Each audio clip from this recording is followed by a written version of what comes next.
नमस्कार, मी ऋषी देसाई. सुवर्ण कोकणच्या विशेष भागात आपलं स्वागत. सुवर्ण कोकणच्या माध्यमातून कोकणातल्या प्रत्येक वेगवेगळ्या विषयांबद्दलचे तज्ज्ञ आपण त्यांच्याशी संवाद साधत असतो.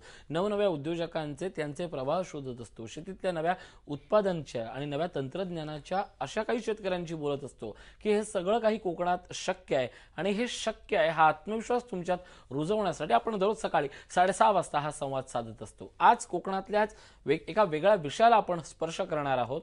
सिंधुभूमी डेअरी फार्मचे सर्वेसर्वा आणि माजी आमदार प्रमोद जठार यांच्याशी आपण बोलणार आहोत आणि जाणून घेणार आहोत कोकणातल्या नव्या श्वेतक्रांतीबद्दल. स्वागत आपलं जठार साहेब. खरं तर आपण या अगोदरही एका कार्यक्रमात बोललो आहोत आणि संवाद साधलाय. मला सांगा, एकूणच दुग्ध व्यवसायाचा जर विचार केला तर त्यातल्या नवनवीन तंत्रज्ञानाबद्दल आपण बोलू की प्रामुख्यानं मला एक सांगा की एवढा मोठा महाराष्ट्रातल्या गावागावात, कारण बळीराजाचा हा महाराष्ट्र म्हणून ओळखला जातो, त्या प्रत्येक गावात साधारणपणे गाई म्हशींचे बाजार भरतात, पण अशी कुठेच यंत्रणा का दिसत नाही की ही गाय कशा पद्धतीनं पुढे जाऊन दूध देणार आहे, या गायीची पिल्लं कशी असतील, हे सगळं उत्पादन पुढे कसं असणार याबद्दल कुठेच तंत्रशुद्ध माहिती त्या स्थानिक बाजारात त्या स्थानिक शेतकऱ्यांना का दिली जात नाही? कसं आहे बघा, आजही एखाद्या बँकेतनं लोक कर्ज घेतात. शेतकरी कर्ज घेतो 1,00,000-2,00,000 रुपयाचं. ते कर्ज घेऊन, ते पैसे घेऊन तो एखादा बाजारात जातो. बाजारामधली बसलेली मंडळी त्या गाईचं किंवा म्हैशीचं 1-2-4 दिवसाचं दूध न काढता ती गाई आणतात. त्याला ती पुढ्यात काढून दाखवतात, हे बघा 5 लिटर आलं. ती बिचारी गाई तुंबलेली असते, दूध काढलेलं नसतं. तो घरी जाऊन जेव्हा बघतो 4 दिवसांनी ती गाई ती येते 10 लिटरवरनं 2 लिटरवरती आणि तो फसवला जातो. नुसतं तो शेतकरी फसवला जात नाही, त्या शेतकऱ्याच्या मागे उभसलेली बँक फसवली जाते. नुसती बँक फसली जात नाही तर मला वाटते आपण सगळेच मंडळी याच्यातून फसले जातो. कारण बँकेचं पुन्हा NPA होतं आणि बँकेचं तो कर्ज थकबाकी होते. त्या शेतकऱ्यावरती पुन्हा गंडांतर येते. काही भागामध्ये याच्यातून आत्महत्येचे पण प्रकार होतात, कारण शेवटी कर्ज आहे, कर्ज थकबाकी होते, बँक येते. या सगळ्या अडचणी आहेत. त्यामुळे आज कुठेही अशी व्यवस्था नाही की एखाद्या बँकेने सांगावं की बाबा अमुक एक बाजारात जा, तिथे या 4 गाई म्हशी अशा मिळतील, त्याचं काही टेस्ट आहे, असं काही नाही. पण हे होऊ शकत नाही का? तर होऊ शकतं. तर हे होऊ शकतं. आम्ही जर्मनीमध्ये गेलो, आम्ही फ्रान्समध्ये गेलो, आम्ही या ठिकाणी बघितलं की तिथले व्यवसाय किंवा तिथला हा प्रकार कसा होतो. त्या ठिकाणच्या गायीची किंवा म्हशीची DNA टेस्ट केली जाते. आपल्याला DNA टेस्ट ही फक्त एखादा खून झाला किंवा काहीतरी झालं की तेव्हाच आपल्याला आठवतं की याची DNA टेस्ट करा आणि काही झालेला मारेकरी कोण सापडतो का बघा. आम्ही एक प्रयोग सुरू केला आहे. आम्ही पुण्यामध्ये एक DNA लॅब सुरू केली आहे. आम्ही कॉल सेंटर सुरू केलं आहे. आम्ही एक डाटा सेंटर सुरू केलं आहे. आम्ही काही बँकांच्या आता संपर्कात आहोत की जेणेकरून तुम्हाला या एखाद्या गायीचं किंवा म्हशीचं DNA टेस्ट झालं तर त्याचा एखादा टिश्यू सॅम्पल त्याच्या DNAच्या टेस्टमधून, कानामधून त्याच्यामध्ये येईल. ते रेकॉर्ड मेंटेन करू. त्या DNA मधून पुढच्या 2 वर्षामध्ये आम्ही एक अशी यंत्रणा उभी करतोय की त्या गायीचं साधारणतः लाईफ, दूध मिल्किंग लाईफ जे आहे ते किती राहील, त्या मिल्किंग लाईफमध्ये ती किती लिटर दूध देऊ शकेल. आणि हे जर आपल्याला जर अवेलेबल असेल बँकांकडे, ही जर पत्रिका, जसं एक आधार कार्ड आहे बँकेत कॅटलचं, जसं माणसाचं असतं किंवा व्हेकलचं असं, तसं ह्या कॅटलचं, ह्या प्राण्याचं एक आधार कार्ड होईल आणि बँकेला एक आधार मिळेल. उद्या अनेक ठिकाणी माल प्रॅक्टिसेस होतात की एका बँकेतनं कर्ज घेतलं जातं, त्याच गाईचा कान कापला जातो, म्हशीचा कापला जातो, कारण त्याचं काही त्यांना टेस्ट टॅगिंग करतात कानाला, ते टॅगिंग कापलं जातं आणि मग त्याच गाई म्हशीवरती पुन्हा कर्ज दुसऱ्या बँकेतनं घेतलं जातं. एक कान थांबला की दुसरा कान असतो की आणखीन कर्ज घेतलं असतं. असं अनेक वेळेला बँका फसवल्या जातात. आता हे या DNAच्या टेस्टमध्ये असं बँकांकडे रेकॉर्ड राहील. आणि जर आम्ही त्याला आणखीन एक सिस्टीम डेव्हलप करतोय की ज्याच्यामुळे ती गाय कुठे गेली किंवा कशी तीच गाय दुसरीकडे विकली गेली का याचं पण रेकॉर्ड आपल्याला मिळू शकेल. म्हणजे बँकांमधनं बँका ज्या फसवल्या जातात एक बँकेकडून, हे सगळं थांबेल. ती गाय पुढच्या 5-10 वर्षामध्ये किती लिटर दूध देऊ शकेल याचा पण आमचा अभ्यास सुरू आहे की त्या बँकेला कळेल की त्याच्या बँकेकडे एक सर्टिफिकेट असेल की एवढी गाय ही पुढच्या 5-10 वर्षामध्ये 5 लिटर किंवा 10 लिटर दूध दे. असं एखाद्या माणसाला कर्ज देताना बँक त्याच्या पगाराच्या मल्टिपलमध्ये कर्ज दिलं जातं. त्याची फेडण्याची कॅपॅसिटी आहे की नाही, तशी ते दिलेले कर्ज त्या गाई म्हशीच्या दुधातून फेडण्याची कॅपॅसिटी आहे की नाही, हे पाहिलं जाईल. मला वाटतं ही क्रांती आहे, हे नवीन पाऊल आहे. हे जर उचललं तर मला वाटते दुग्ध क्रांती फार लांब नाही आणि शेतकरी जो फायद्यात यायला पाहिजे तो त्याच्यातून येईल. आज अवस्था काय हो, म्हशीचं दूध बाजारामध्ये 40-50 रुपयाला विकलं जातं, खरं आहे लिटर. शेतकऱ्याला किती मिळतात हो? 18, 19, 20 रुपये मिळतात. म्हणजे जर 40 रुपये किंवा 50 रुपयाने दूध मार्केटमध्ये विकलं जातं तर त्या जो ॲक्च्युली राबणारा शेतकरी आहे त्याला 50% पण त्यातले पैसे मिळत नाहीत आणि उरलेले 50% मार्केटमध्ये प्रोसेसिंगवाल्याने पण 2 रुपये मिळतात. पण मार्केटिंगवाले याच्यामधले 18 ते 20 रुपये मार्केटला जातात. म्हणजे दुधाचा भाव सुद्धा, दुधाला आज कुठे हमी भाव आहे? दुधाचं कुठे हमी भाव कॅल्क्युलेशन केलंय की शेतकऱ्याचं कर्ज किती, त्या कर्जावरचं व्याज किती, त्या गाई गुरांच्या मागे त्याचे किती कष्ट आहेत, या सगळ्याचं कुठेही कॅल्क्युलेशन नाही.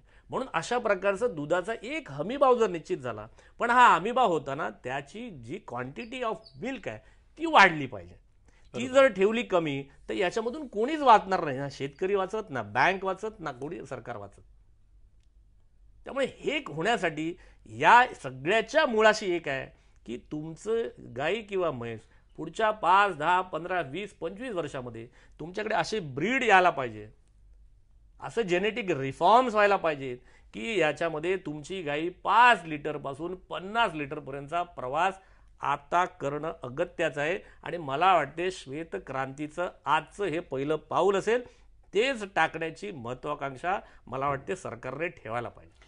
तुम्ही डेअरी फार्मचे एक व्यावसायिक आहात, सत्तेच्या परिघात आहात, लोकांच्या परिघात आहात, शेतकऱ्यांच्या परिघात आहात आणि या सगळ्या व्यासांना छेदणारा एक मध्यबिंदू म्हणजे प्रमोद जठार आहे. मला सांगा, तुम्ही सरकारच्या जवळ आहात, लोकांच्या जवळ आहात, हा मी शब्द मुद्दाम अशासाठी वापरतोय. नेमकं सरकारकडनं काय राहून जातंय आणि लोकांकडनं काय राहून जातंय आणि या दोघांमधनं मध्यस्थ किंवा तिसरे माणूस याचा भरमसाठ फायदा का मिळवतायत? नाही, याचं कारण असं, मी मगाशी सगळ्या मला वाटतं कारणांचं स्पष्टीकरण सांगितलं की सरकारने शेतकऱ्यांना सबसिडी देणं किंवा सरकारने कर्जमाफी करणं हा उपाय नाहीये. नाही, आमचे माननीय मुख्यमंत्री साहेब सांगतात हा उपाय नाही, हा उपाय नाही. एकदा माफी द्याल, दुसऱ्या वेळेला माफी द्याल, त्याचं काही होणार नाही त्याच्यातनं. माझं म्हणणं ह्याच्या मुळाशी गेलं पाहिजे सगळ्यांनी. सरकारने अशी एक थिंक टँक निर्माण केला पाहिजे, जसे देवेंद्रजी आज करत आहेत, की याच्या मुळाशी गेलं पाहिजे. ह्याचं मूळ काय, ह्याचं कारण काय? तर मगाशी मी सांगितले की त्याचं मूळ आहे. मग सरकारने काय करायला पाहिजे? सरकारने अशा प्रकारचे बुल स्टेशन्स निर्माण करायला पाहिजे.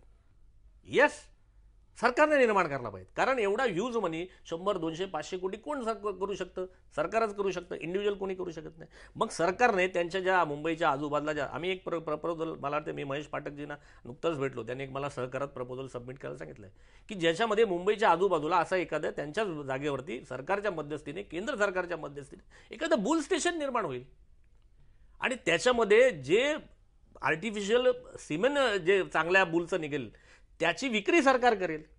सरकार त्याला सबसिडी देईल, नॉट की तुमचं कर्ज फेडायला.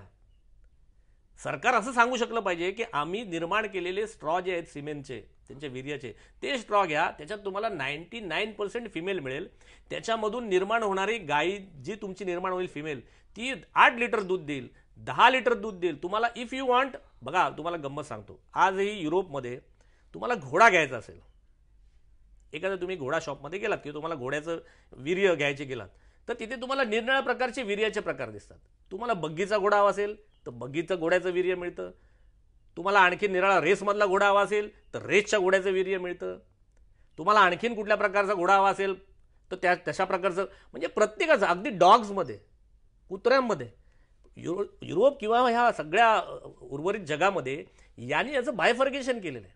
म्हणजे एक वेळ अशी यायला पाहिजे की सरकारने असं सांगायला पाहिजे 25 लिटर दूध देणाऱ्या गायीचं वीर्य आमच्याकडे अवेलेबल आहे, घेऊन जा.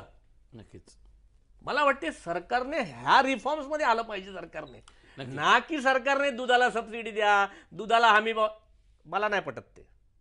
सरकारने हे आलं पाहिजे, प्राथमिक स्तरावर जाऊन ही सगळी बुद्धी सुधारणा करण्याची गरज आहे. सरकार 1000-500 कोटी सरकार टाकू शकतं, ना की इंडिव्हिज्युअल किंवा नाही कोणी. नक्कीच त्याच्यात सबसिडाईज करायला पाहिजे.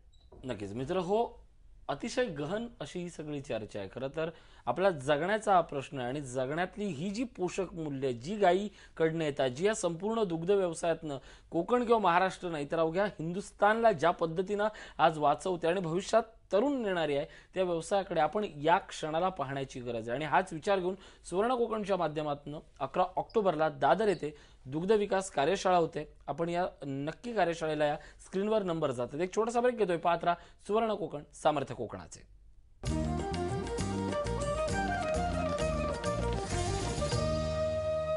ब्रेकनंतर स्वागत. आपण बोलतोय प्रमोद जठार यांच्यासोबत. जठार साहेब, मला सांगा की एकूणच दुग्ध विकास हा विषय सुवर्ण कोकणने घेतला अश्वमेधच्या कार्यशाळेतनं. लोकांमध्ये जनजागृती करायची आहे, विशेषतः कोकणातनं ही जनजागृती होणं आता आवश्यक आहे. मला सांगा, एकाच तुम्ही जे परदेश पाहिलाय या विषयातला आपला अभ्यास आहे म्हणून, कोकणातली एक गाय, पश्चिम महाराष्ट्रातली एक गाय पंजाबमधली आणि परदेशमधली एक गाय, या चौघांच्या राहणीमानातला आणि दुधातला काय फरक असतो? कसा हा एक प्राणी आहे शेवटी.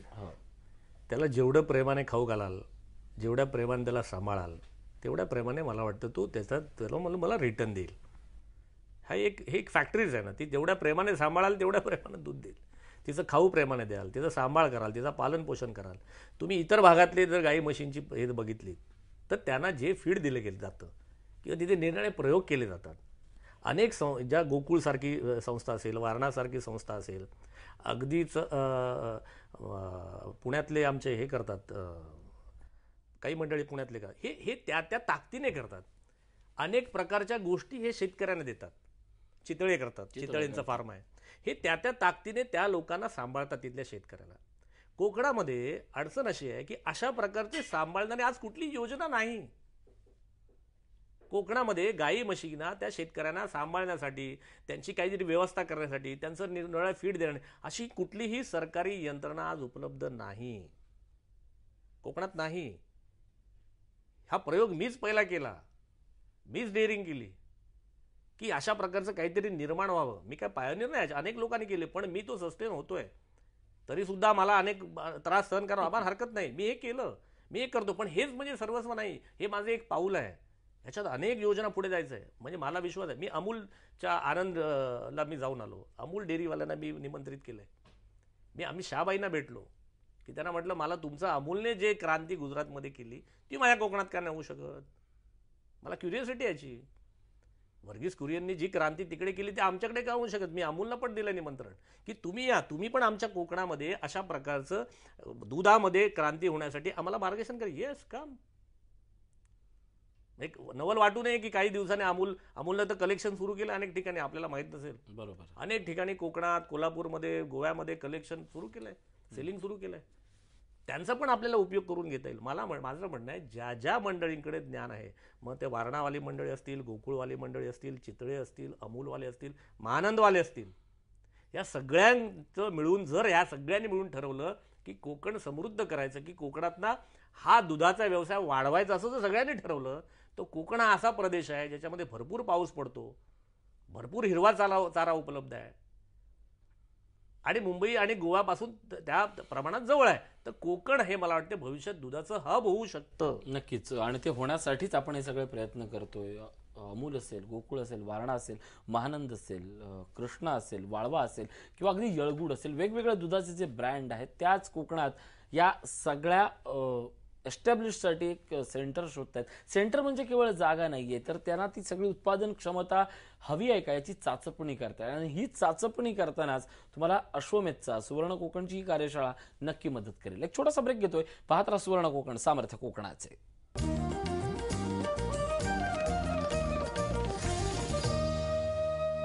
ब्रेकनंतर स्वागत. आपण सिंधुभूमी डेअरी फार्मच्या माध्यमातून कोकणात कोकण दूध नावाचा एक ब्रँड एस्टॅब्लिश केला आणि किंबहुना अन्य मातब्बर दुग्ध संस्थांना ज्याची दखल घ्यायला लावली आहे अशा प्रणेत्याबद्दल बोलतोय. खरं तर कोकणातला वर्गीस कुरियन म्हणायचं का, हा माझ्यासमोर प्रश्न आहे. का ते सांगतो, कारण ही सुरुवात आहे. कोणीतरी एक सुरुवात असतो आणि कोणीतरी जाऊन त्या शिखरावर जाऊन पोहोचतो. ही क्रांतीची स्वप्न पाहण्यासाठी आदर्श असतात. अशीच क्रांती किंवा अशीच स्वप्न जी तुमच्या धडपडीतनं पाहिली जातात. सुवर्ण कोकणने असंच एक स्वप्न पाहायचंय की शेतकऱ्यांनी स्वतःच्या पायावर उभं राहावं. मुंबई हा पर्याय नाहीये, पुणे मुंबई महानगर ही पर्याय नाहीये. तुम्ही तुमच्या पायावर राहा. दुग्ध क्रांतीसाठी अशा कार्यशाळेतनं येऊन नेमकं श्रीमंतीचं दालन किती मोठं आहे, गोकुळ आपल्या कोकणात नांदू शकतं, हे तुम्ही बघा. काय आवाहन कराल शेतकऱ्यांना, दुग्ध व्यावसायिकांना आणि नव्या उद्योजकांना या कार्यशाळेसंदर्भात? मी कार्यशाळेमध्ये तर सगळ्यांनी याची माहिती घ्या, व्यवसाय कसा करावा याची पण माहिती घ्या. त्या कार्यशाळेत मी स्वतः येणार आहे, मी काही प्रेझेंटेशन देईन. पण माझं कोकणातल्या आणि मोस्टली सगळ्या मंडळींनी सांगायचं आहे की आता मुंबई एक सॅच्युरेशन आले, मुंबईला सुद्धा. बरोबर. मुंबई सुद्धा दुसऱ्या मुंबईच्या शोधात आहे. क्या बात आहे. आणि ती कोकण, सिंधुदुर्ग, रत्नागिरी झाल्याशिवाय राहणार नाही. म्हणजे तुम्ही हे माझं वाक्य लक्षात ठेवाल, दुसरी मुंबई ही सिंधुदुर्ग, रत्नागिरी असेल. मुंबईपेक्षा सुद्धा खोल समुद्र त्या ठिकाणी आहे. बरोबर. म्हणजे विजयदुर्गला आजही 22 ते 23 मीटरचा ड्राफ्ट आहे. खोल जहाजं तिथे लागू शकतात. तो काळ दूर नाही की मुंबईच्या बीपीटीमुळे, JNPT जी डेव्हलपमेंट झाली, तीच JNPT आणि BPT भविष्यात हे सगळे रिफायनरी उद्योग आणि जहाजाचे उद्योग विजयदुर्ग आणि रत्नागिरीच्या किनारपट्टीवर नेल्याशिवाय राहणार नाहीत. 100 वर्षानंतर जे क्राऊड तुम्हाला आज मुंबईत दिसतं तेच क्राऊड त्या ठिकाणी दिसेल. कदाचित आम्ही नसू, पण या सगळ्या क्राऊडला पोचायला तिथल्या स्थानिकांनी तयार राहा. नक्कीच. नाहीतर मग पुन्हा मुंबई तुमची आणि पुढचं जे प्रकार म्हणतो आपण तो होईल. त्यामुळे भूमिपुत्रांनी आतापासून तयार राहा. मग ते पर्यटनाच्या माध्यमातून तयार राहा, दुधाच्या माध्यमातून तयार राहा, फळांच्या प्रक्रियेच्या माध्यमातून तयार राहा, मासेमारीच्या वरच्या प्रक्रियेतनं तयार राहा. सगळ्या प्रक्रियेतनं कोकणाने आता सजग आणि सावध असलं पाहिजे. पुढची क्रांती मुंबई, पुढची मुंबई ही सिंधुदुर्ग, रत्नागिरी असेल. त्याची सुरुवात झालेली आहे. मला वाटते कदाचित आपण ते नसू, पण 25, 50, 100 वर्षानंतर तुम्हाला हे पाहायला मिळेल. नक्कीच हा सगळा बदल होत राहील. आज तुमच्यासाठी नसेल, कारण तुम्ही चाकरमानी म्हणून मुंबईत आहात, पण तुमच्या भाव्या पिढ्यांना, ज्या तुमच्या वाडवडिलांनी जी तुमची कोकणची समृद्धी ही मोठी केली आहे, फुलवली आहे, ती पुन्हा त्या पिढ्यांपर्यंत, भावी पिढ्यांपर्यंत नेण्यासाठी तुम्हाला आज काहीतरी धडपड ही करावीच लागेल. असं नाहीये की आभाळ खूप मोठं पेलावं, पण आपल्या तळहातावरचं आभाळ आपण जरी शोधलं ना तरी खूप मोठा आसमंत असेल. आणि त्याच आसमंतांच्या कणातनं, दुधातनं न्हालेला गोकुळ असेल, जे तुमचं घर असेल, जे तुमची वाडी असेल, जी तुमची वस्ती असेल. आणि याच गोकुळची श्रीमंती ही पुढे भविष्यात जाऊन कदाचित द्वारका बनेल. याच द्वारकेसाठी आपण सगळे सज्ज होऊया आणि हे सज्ज होतानाच ही सगळी समृद्धी आपण पुन्हा आणण्याचा संकल्प करूया. किमान कोकणातली आपली जागा तरी विकू नका म्हणा. नक्कीच ही जागा विकू नये यासाठी आज त्याने आपली जागा पक्की केली पाहिजे. अशा कार्यक्रमातनं जटर साहेब आज इथे तुम्ही आलात, खूप सुंदर मार्गदर्शन केलं. आभार. धन्यवाद. थँक्यू.